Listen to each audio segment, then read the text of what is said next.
আমি চিৎকার করে কাঁদিতে চাহিয়া করিতে পারিনি চিৎকার।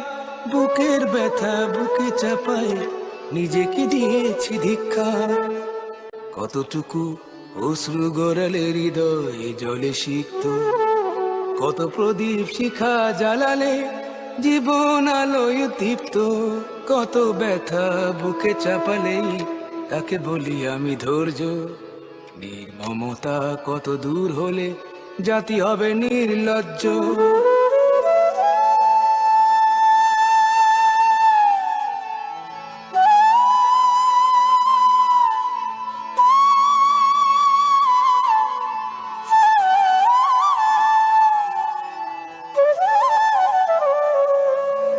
বিধাতা তোমার ডাকি বারে বারে, করো তুমি মোরে মার্জনা।